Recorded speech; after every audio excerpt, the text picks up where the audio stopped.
Dear audience, Assalamu alaikum. I am Professor Shamsudjaman, Professor of Pathology. I welcome all in today's 12th lecture on hematology. Today, day 2 of hemorrhagic disorder.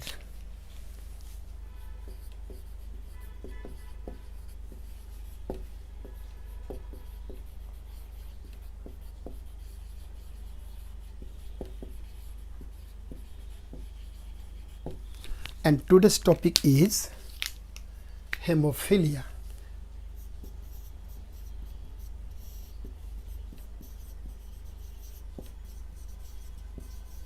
Now come to first, we have to recapitulate about coagulation disorder, because hemophilia is nothing but a coagulation disorder.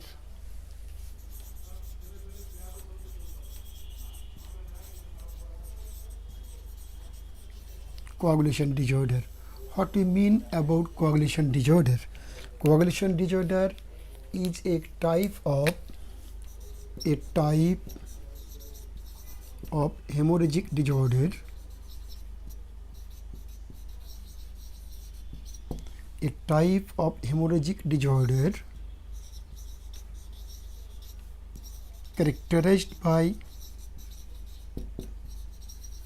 characterized by prolonged coagulation time.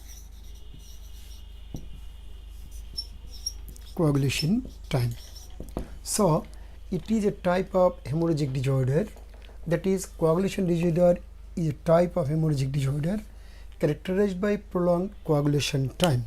Dear audience, you know normal coagulation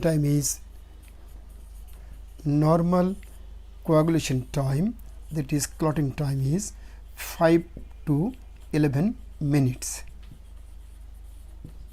If coagulation time is more than 11 minutes, we call it prolonged coagulation time. Dear audience, you know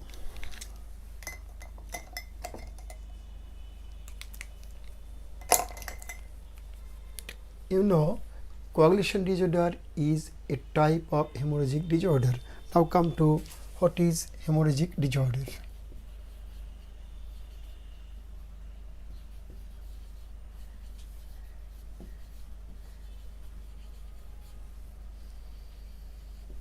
Respected audience, in my day 1 lecture on hemorrhagic disorder, I have told you briefly about the hemorrhagic disorder. Today I want to just recapitulate about the hemorrhagic disorder. A group of disorder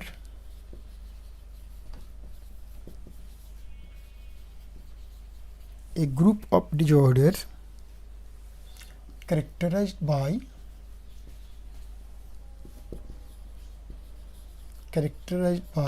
abnormal tendency to bleed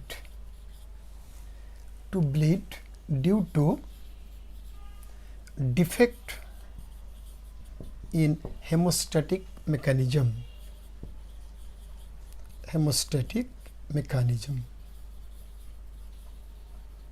So due to defect in hemostatic mechanism, if there is abnormal tendency to bleed, this is called hemorrhagic disorder.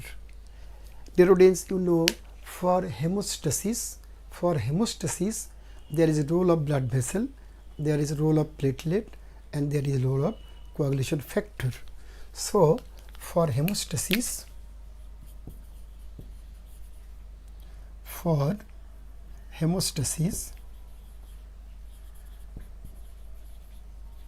there is role of blood vessel, that is, there is a role of blood vessel like this, then there is role of platelet,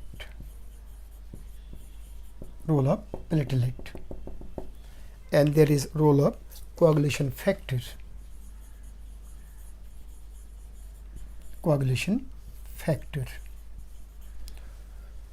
So if there is any defect in platelet, there will be hemorrhagic disorder. If defect in blood vessel, hemorrhagic disorder. If there is deficiency of coagulation factor, there will be hemorrhagic disorder. Today come to coagulation disorder due to deficiency of coagulation factor, and there are many types of coagulation disorder. Today we will discuss about the hemophilia.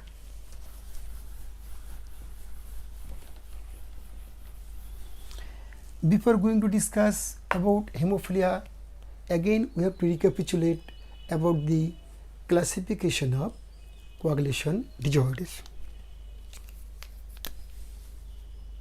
Now come to type or classification of coagulation disorder.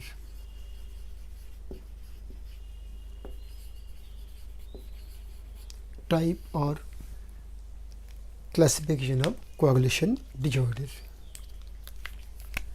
It is classified as congenital coagulation disorder and acquired coagulation disorder. Acquired coagulation disorder. First come to congenital coagulation disorder.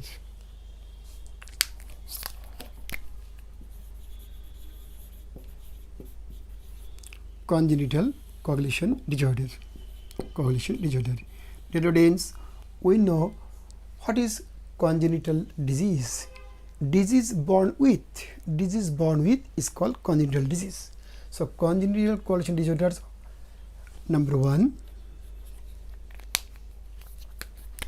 hemophilia.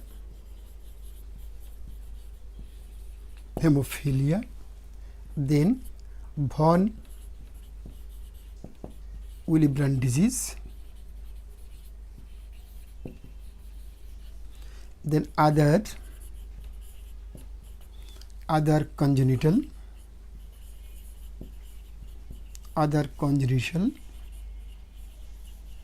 coagulation disorders. So congenital coagulation disorders are hemophilia, von Willebrand disease, and other congenital coagulation disorders. Among the other congenital coagulation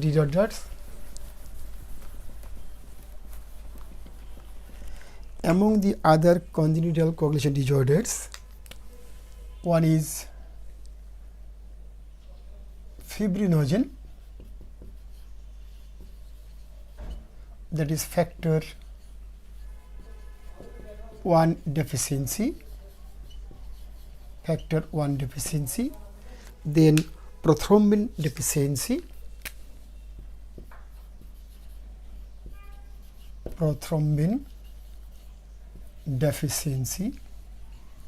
that is factor 2 deficiency,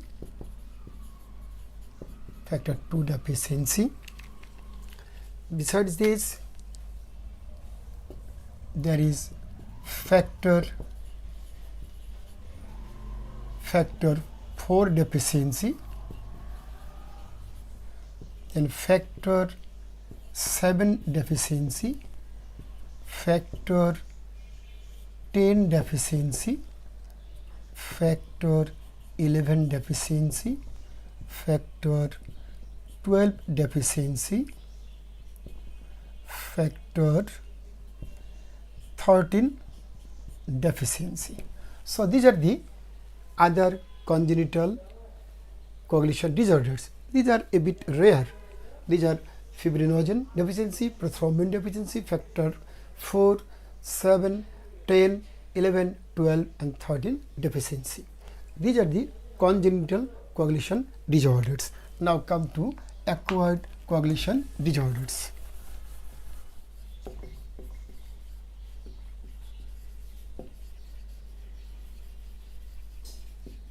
Acquired coagulation disorders. What are those? Vitamin K deficiency, liver disease,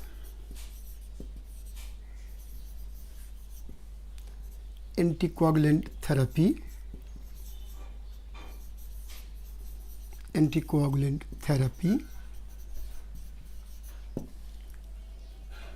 DIC, disseminated intravascular coagulation, and also massive stored blood transfusion. Massive stored blood transfusion. So these are the acquired coagulation disorder. Dear audience, you know vitamin K is needed for synthesis of prothrombin in liver. You know liver synthesizes the vitamin. With the help of vitamin K, the liver synthesizes prothrombin. If there is deficiency of vitamin K, there will be reduction of synthesis of prothrombin. As reduction of synthesis of prothrombin from the liver due to deficiency of vitamin K, there will be coagulation disorders. Now come to liver disease.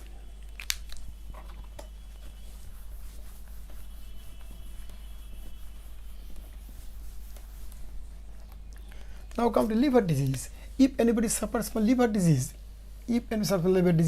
like hepatitis, cirrhosis. If anybody suffers from hepatitis or cirrhosis, there will be insufficient synthesis of coagulation factor, because all the coagulation factors are synthesized from the liver.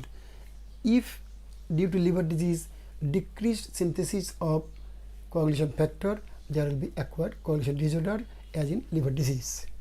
Anticoagulant therapy, respected audience, you know in many situations anticoagulant is used. As for example, it is used after cardiac surgery. If there is overdose of anticoagulant, there will be coagulation disorder. Dear audience, you know disseminated intravascular coagulation. Thrombus is formed throughout the body. This is disseminated thrombosis throughout the body. If there is disseminated thrombosis or if there is disseminated intravascular coagulation, for the formation of thrombus, coloring factors, platelets, all are used. As there is used up of maximum portion of platelet and coagulation factor, there will be deficiency of platelet, deficiency of coagulation factor in the body. That will lead to hemorrhagic manifestations. And these hemorrhagic manifestations is due to consumption of platelet and consumption of coagulation factor in disseminated intravascular coagulation. So as there is consumption coagulopathy, it is nothing but acquired coagulation disorder.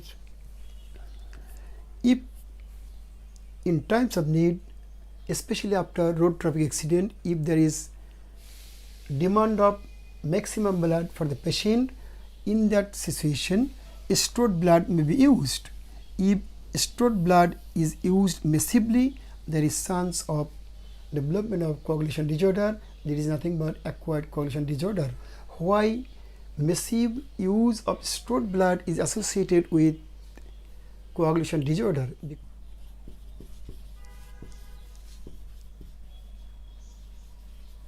What happens in stored blood? In stored blood, factor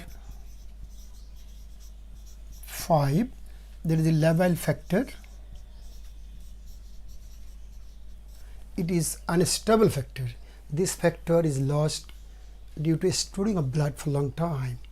Again, in stored blood, platelet is lost. Platelet is also lost. So massive use of stored blood in times of need, it may lead to acquired coagulation disorders. Now come to hemophilia.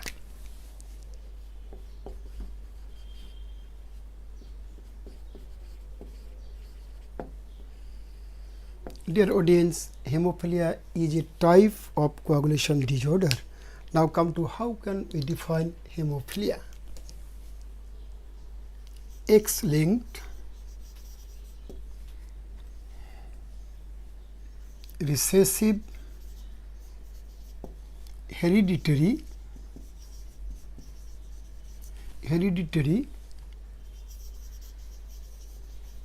coagulation disorder due to deficiency of factor 8 or factor 9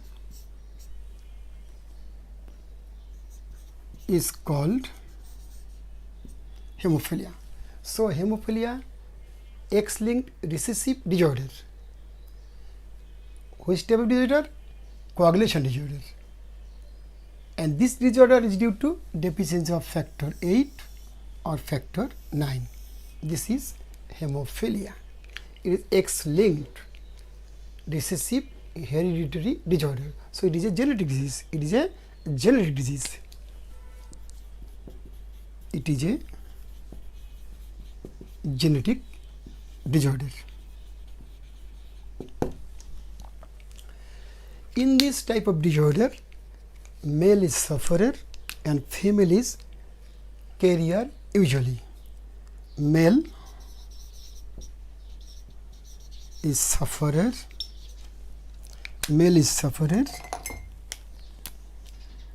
and female is usually carrier. That is, male suffers from hemophilia and the female usually carries the hemophilic gene, but usually they don't suffer from the hemophilia.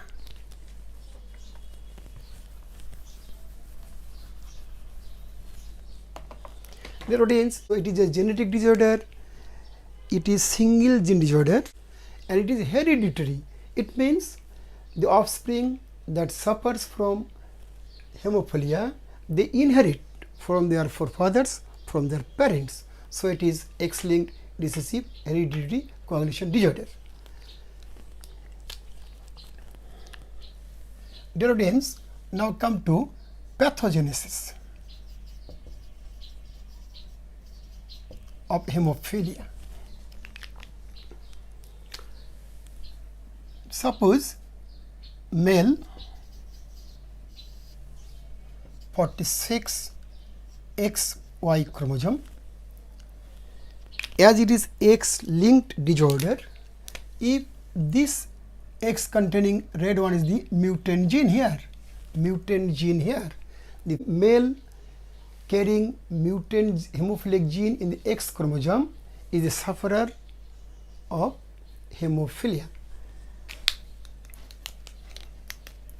Female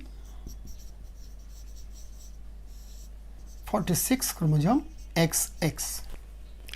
If this X bears the hemophilic red gene, the female carries the gene, but female usually does not become a patient of hemophilia. Why? Because in case of female there is two X. One is mutant gene is one is mutant gene, and another is non-mutant healthy gene.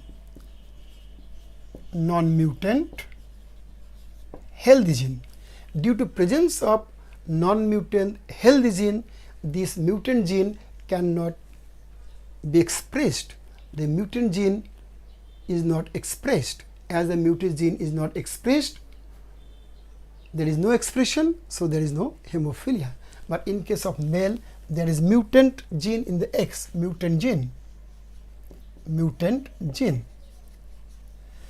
but there is no healthy another gene like that of female, that is healthy or non-mutant X. So male carrying hemophilic gene in X become sufferer. I've told you it is genetic disease. It is single gene mutation. It is single gene mutation. Single gene mutation.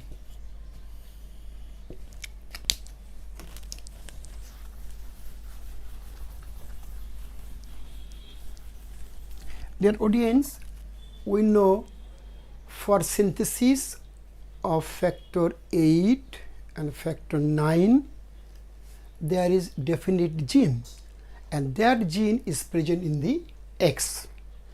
So the gene for factor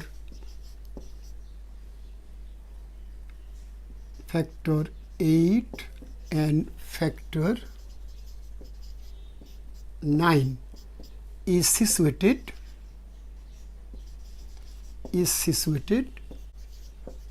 in X chromosome, and this gene is associated with synthesis of factor 8 and factor 9.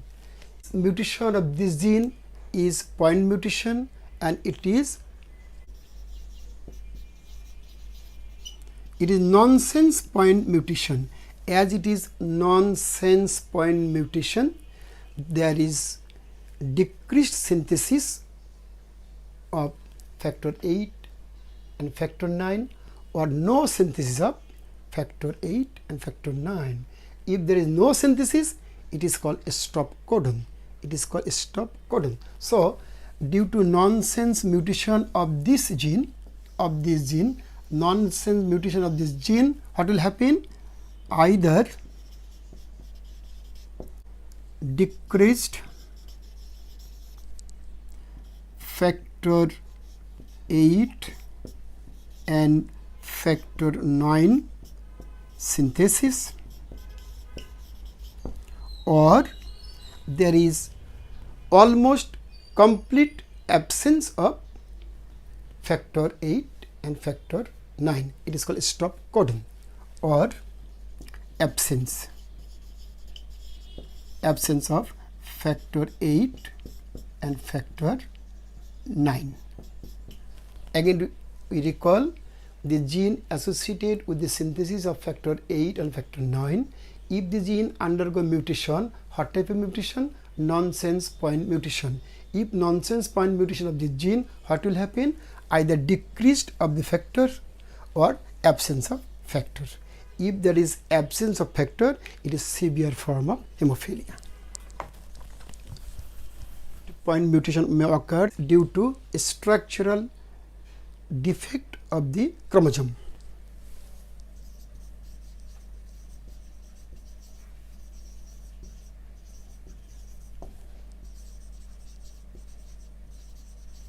A structural defect of chromosome may lead to point mutation also. What is the structural defect?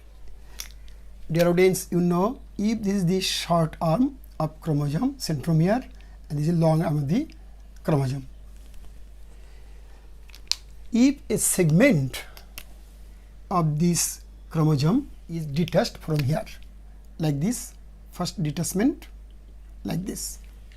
After detachment, if it is displaced here, inversely, after detachment, if it again placed inversely, what will happen? Then we get the chromosome like this.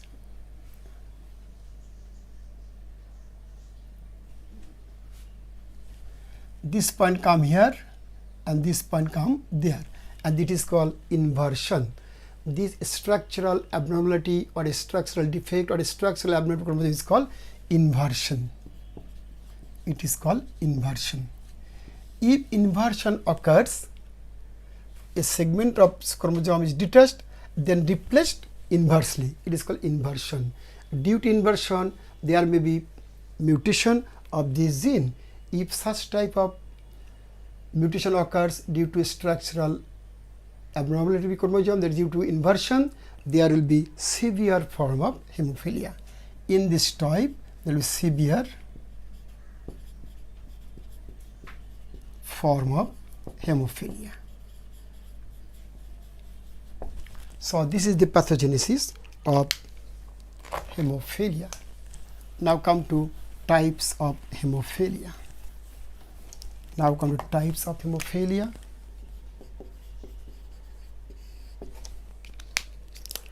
One is hemophilia A.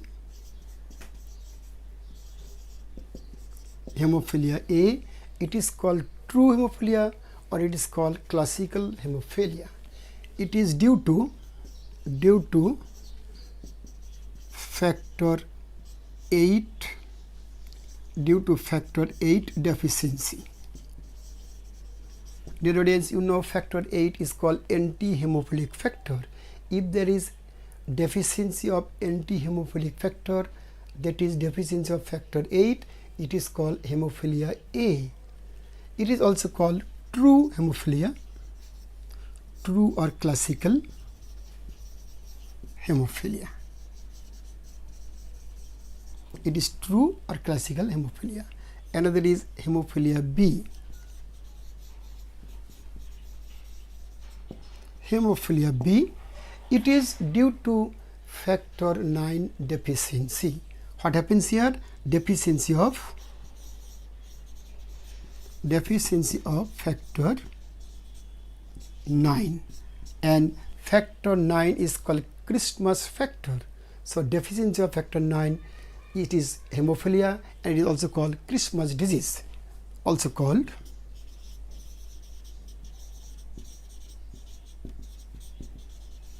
Christmas disease.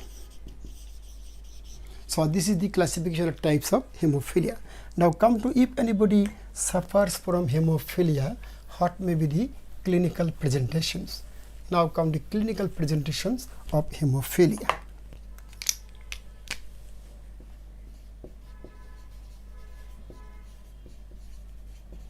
Presentations of hemophilia. Dear audience, again we recapitulate. It is one of the coagulation disorder.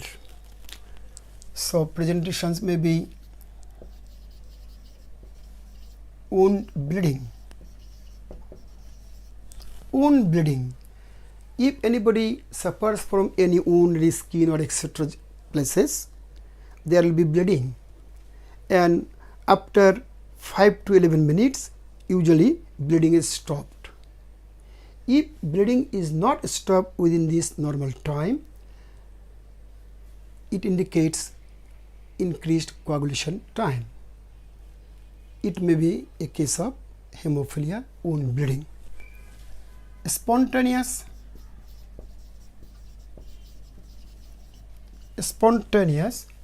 tissue bleeding.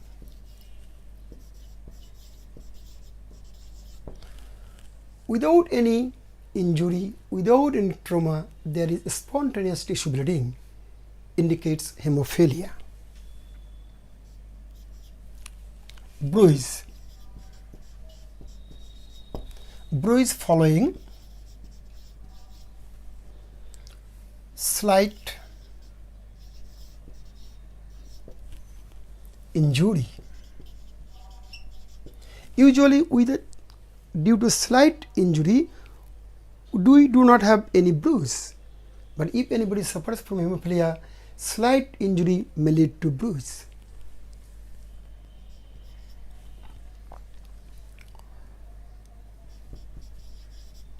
Nasal bleeding following slight laceration. Slight laceration usually does not lead any bleeding from the nose. If slight laceration leads to nasal bleeding, it may be a case of hemophilia. Bleeding from mouth following slight laceration. Bleeding from mouth following slight laceration. Then another important presentation is hemarthrosis.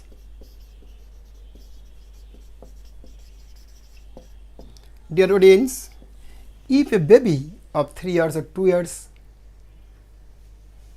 suffers from huge joint swelling, especially knee joint or elbow joint, following slight trauma, it may be due to hemorrhage within the joint. It is nothing but hemarthrosis is a feature of hemophilia. Dear audience, these are the presentations of hemophilia. Now come to, if anybody suffers from hemophilia, how can you diagnose hemophilia in laboratory? That is laboratory diagnosis of hemophilia.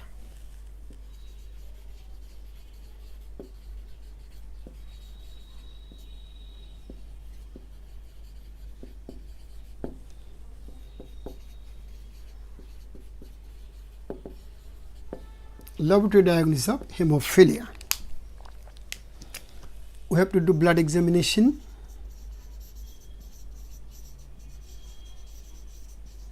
Blood examination, thromboplastin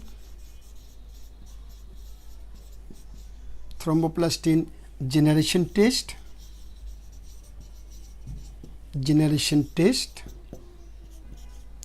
factor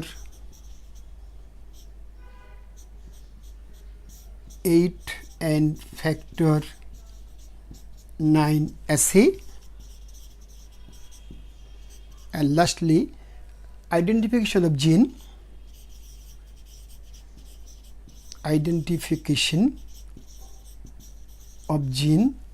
in RFLP.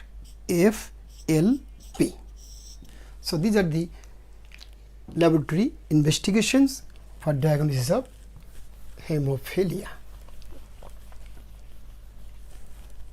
First come to blood examination.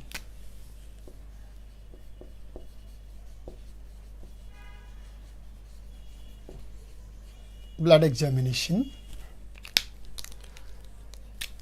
First, coagulation time or clotting time. As it is a coagulation disorder, it will be prolonged.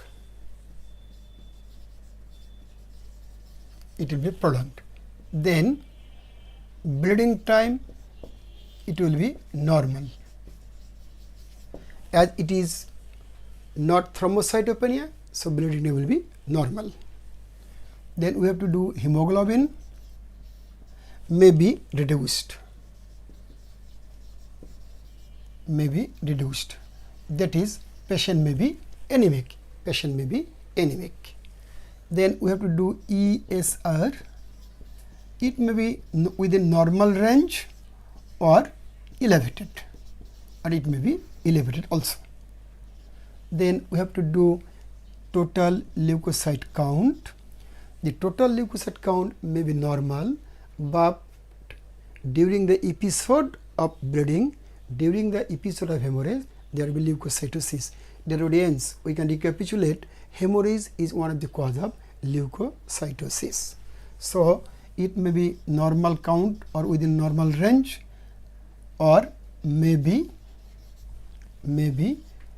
increased. That is leukocytosis. When leukocytosis? At the time of or at the episode of hemorrhage. Then DLC, differential leukocyte count, usually normal distribution.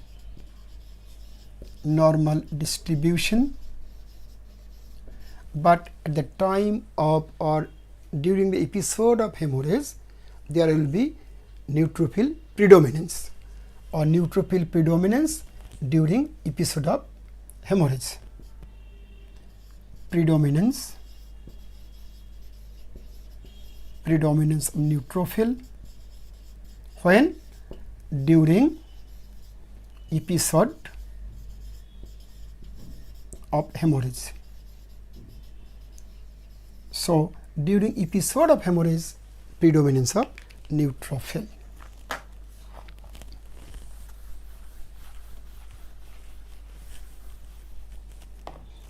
Now come to tourniquet test.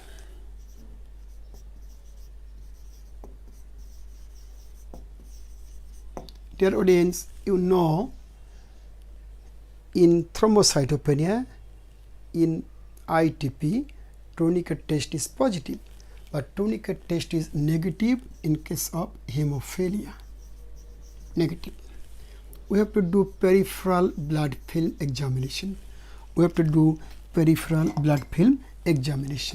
First, RBC series. Cells are microcytic and hypochromic. Cells are microcytic and hypochromic.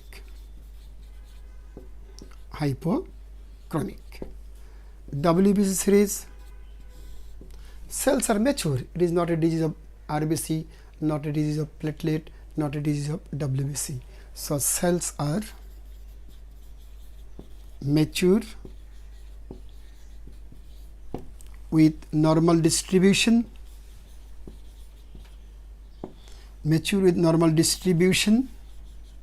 and normal count. But if there is episode of hemorrhage, WBC series cells show leukocytosis with predominance of neutrophil.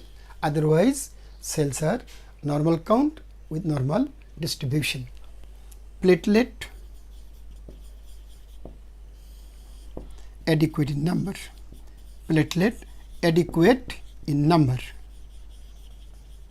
This is the peripheral blood film findings in case of hemophilia.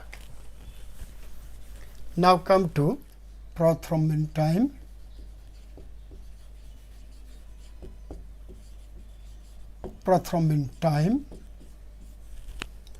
As it is not a disease due to prothrombin deficiency, so prothrombin time is normal.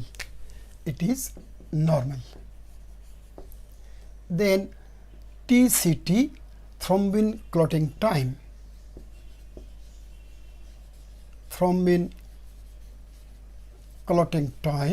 TCT, it is normal. It is also normal.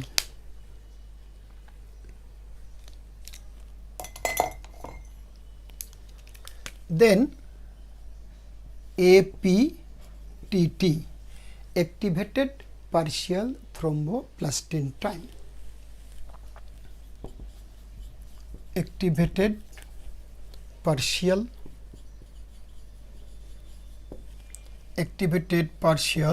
thromboplastin time.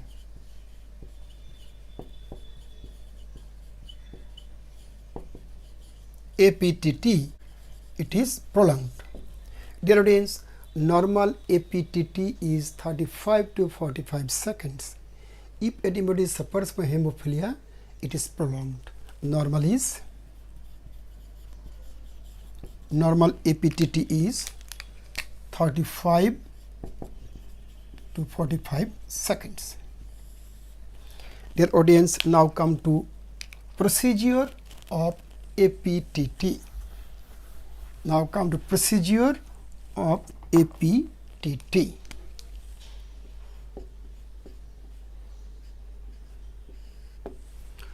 First, we have to know what do we mean by activated partial thromboplastin time. Time requires recalcified and citrated blood to clot on addition of partial thromboplastin. Partial thromboplastin is called partial thromboplastin time. So it is a time required recalcified and citrated blood to clot on addition of partial thromboplastin. Partial thromboplastin is called partial thromboplastin time. Dear audience, if this is the citrated and recalcified blood, this is citrated and recalcified blood. On addition of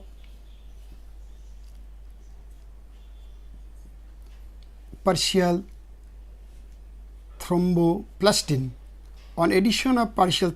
here, after addition of partial thromboplastin in this citrated and recalcified blood, the time required for clot of this blood, this is partial thromboplastin time. When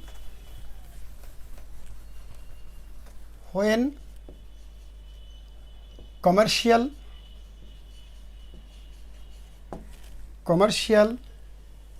activating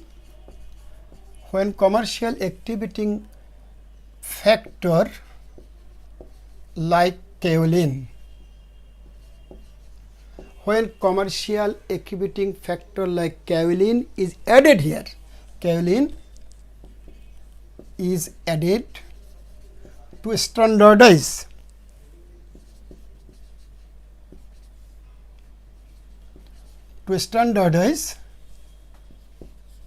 the test.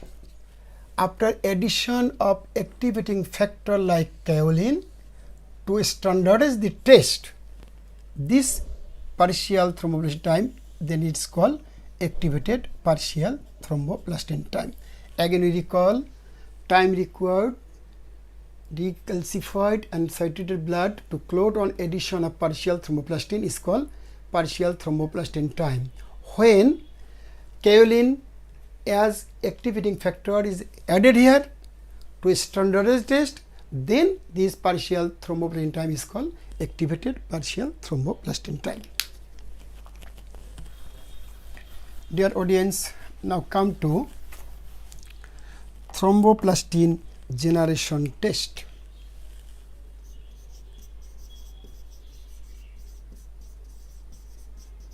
Thromboplastin generation test. This test is used to differentiate factor 8 deficiency from factor 9 deficiency. This test is used to differentiate factor 8 or factor 9 deficiency.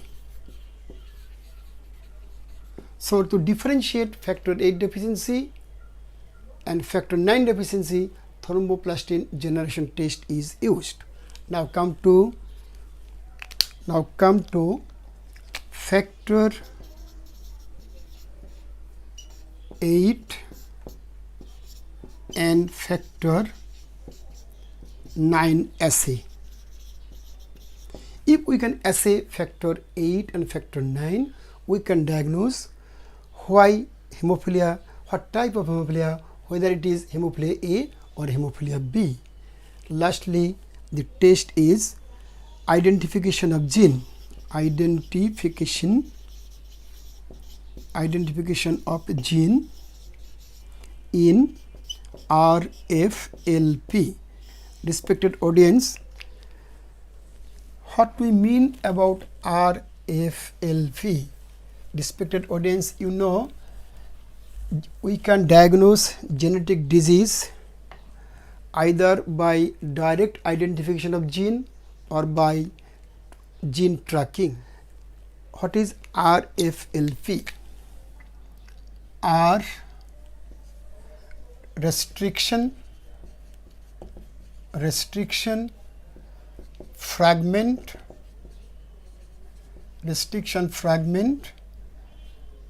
length polymorphism.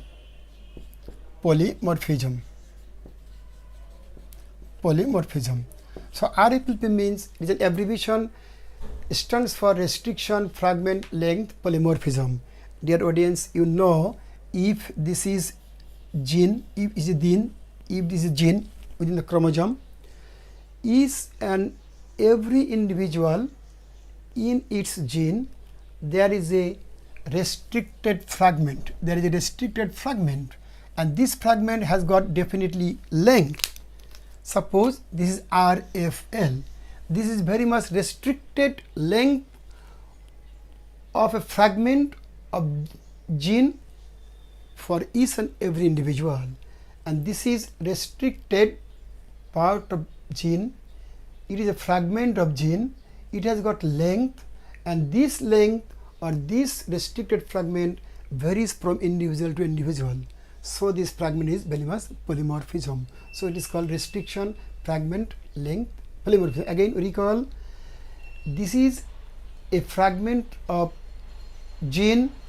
This fragment has got definite length, and it is very much restricted for the individual. So it is called restriction, fragment, length, polymorphism.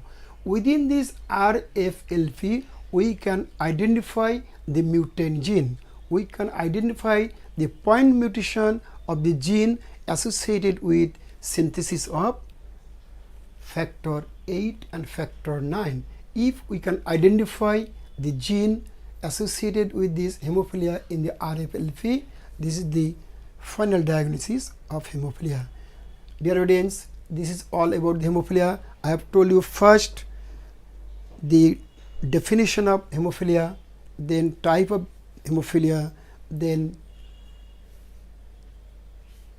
pathogenesis of hemophilia, then clinical presentation, ultimately laboratory diagnosis. Today up to this, thanks all.